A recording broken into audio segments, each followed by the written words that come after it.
Assalamualaikum warahmatullahi wabarakatuh. Alhamdulillahirabbil alamin.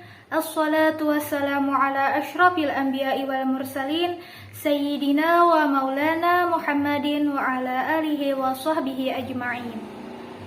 Perkenalkan, nama saya Siti Rizkiyah dengan NPM 21125608. Hari ini saya akan mempresentasikan atau menjelaskan dua materi, yaitu keterampilan membaca dan keterampilan berbicara, oleh ibu dosen kami yang bernama Ibu Husnul Hatimah MPD. Sebelumnya terima kasih kepada beliau karena telah membimbing dan mengarahkan kepada kami para mahasiswa dengan segala ilmu yang bermanfaat. Baik, kembali kepada dua materi yang tadi, yaitu keterampilan membaca dan keterampilan berbicara. Yang pertama, saya akan menjelaskan apa itu keterampilan berbicara.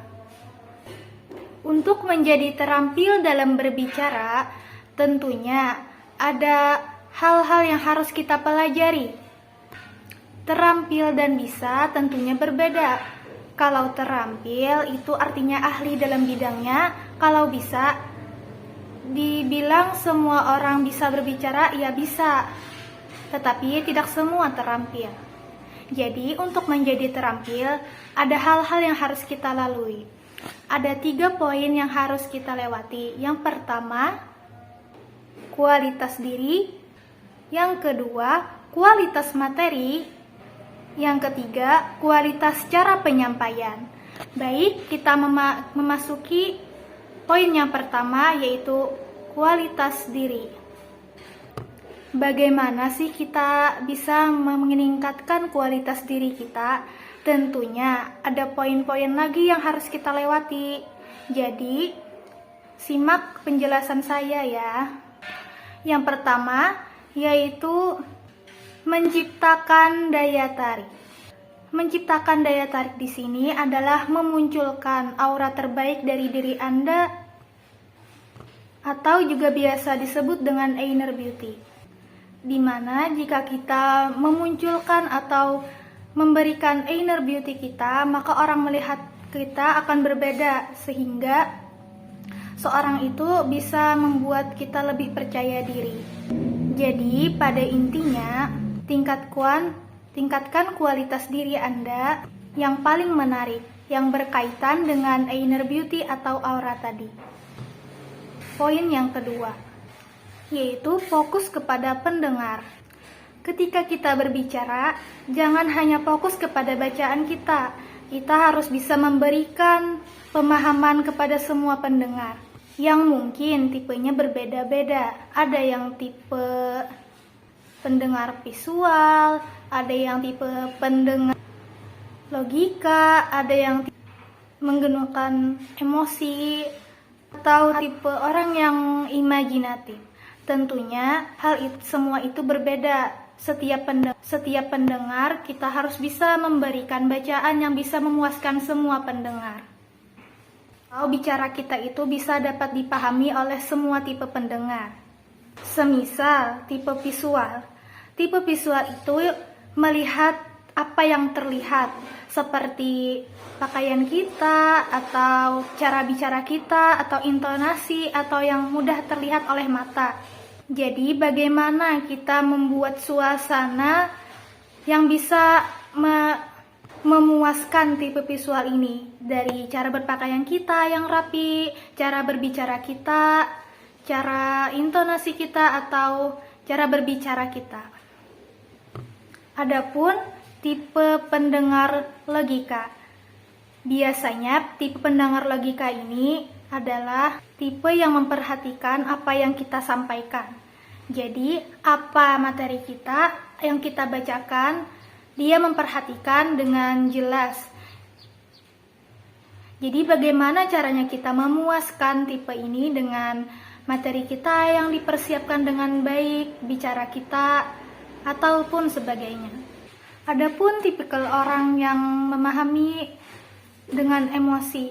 Maksudnya, dia memahami isi materi atau bicara kita itu dengan perasaan.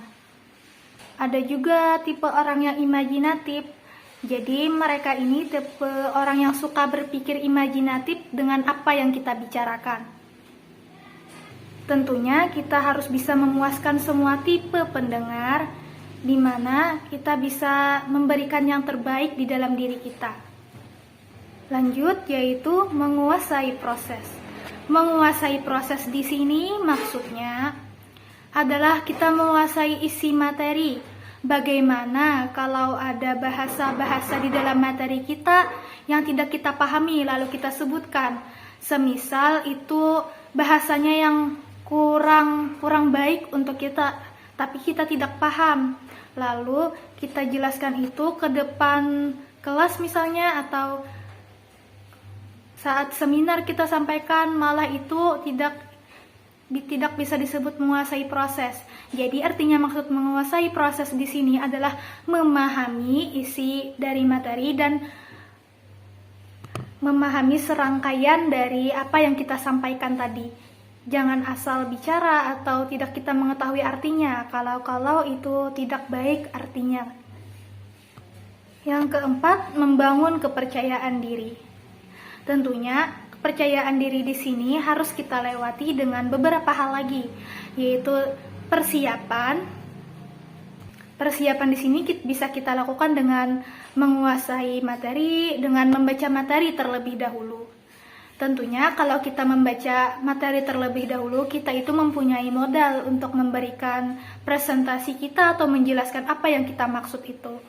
Atau juga kita bisa berlatih dengan berbicara di depan cermin, atau yang seperti saya lakukan ini, berbicara di depan kamera. Juga kita harus berpikir positif, jangan memikirkan apapun dengan hal negatif, semisal oh kita tidak mampu, oh kita tidak bisa. Kita harus berpikir positif. Kalau orang lain bisa, kenapa kita tidak bisa? Lanjut, kita juga harus tersenyum. Senyum di sini adalah senyum dengan rumus. Apa itu rumusnya? Yaitu rumus 227. 2 sinti ke kanan, 2 sinti ke kiri, dilakukan selama 7 detik. Senyum ini adalah selain senyum juga ibadah, tentunya senyum adalah bisa memberikan hal positif kepada orang lain. Tetapi dilakukan secara sewajar-wajarnya, jangan juga senyum-senyum selalu tanpa ada apapun hal yang membuat kita tersenyum. Jadi dilakukan secara wajar. Lanjut, yaitu jadilah pribadi yang unik.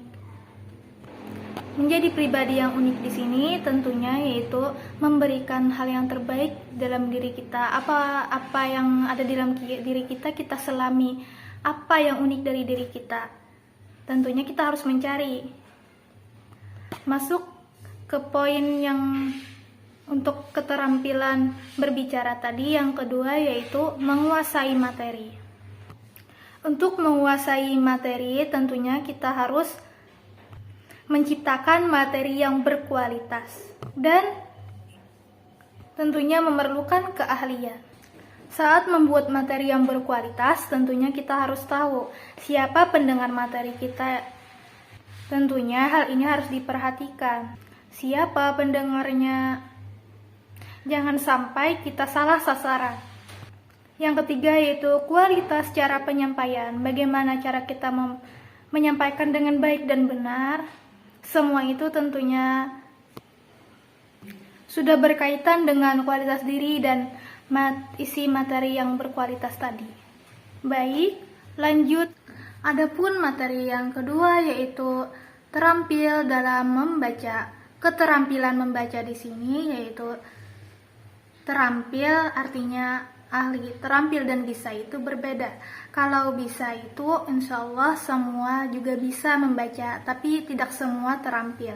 Jadi terampil dalam membaca ini sangat penting, apalagi untuk mahasiswa yang sering mempresentasikan dengan membaca.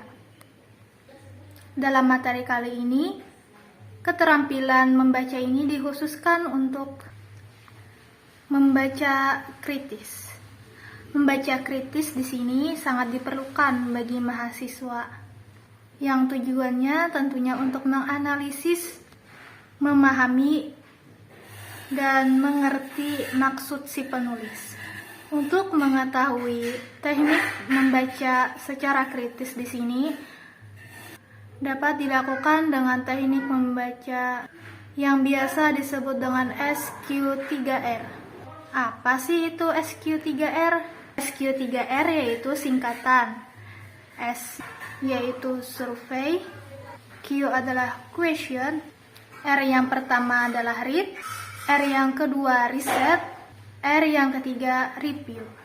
Baik, saya akan menjelaskan tentang yang S tadi, yaitu survei.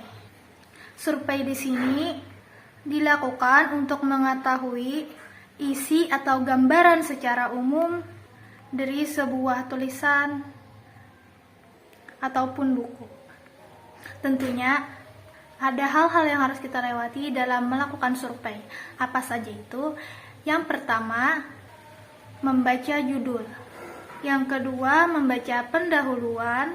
Yang ketiga, membaca heading yang dicetak tebal atau sub-sub judul. Yang keempat, membaca judul tiap peta atau bagan. Yang kelima, membaca pertanyaan di akhir bab. Kelimanya itu harus kita lewati dalam melakukan survei. Baik, selanjutnya yaitu question. Secara mudahnya, question di sini dapat kita lakukan dengan membuat pertanyaan pada heading yang dicetak tebal. Lanjut, yang R yang pertama yaitu read. Read di sini yaitu membaca dengan menjawab setiap pertanyaan. Pertanyaan yang Anda sendiri lakukan dari question tadi. Lanjut, yaitu riset. Riset di sini dilakukan setelah selesai membuat pertanyaan dan jawaban. Kemudian stop. Cari apakah sudah sesuai dengan pertanyaan dengan jawabannya. Apabila belum sesuai, maka cari letak kesalahannya, kemudian diulang lagi. R yang ketiga yaitu review. Review di sini yaitu kegiatan mengembalikan mulai dari awal sampai akhir, kemudian mengulang kembali. Jadi, begitulah penjelasan saya tentang keterampilan membaca dengan teknik SQ3R. Semoga dapat dipahami. Salah hilap mohon dimaafkan. Wabillahi taufiq wal hidayah. Assalamualaikum warahmatullahi wabarakatuh.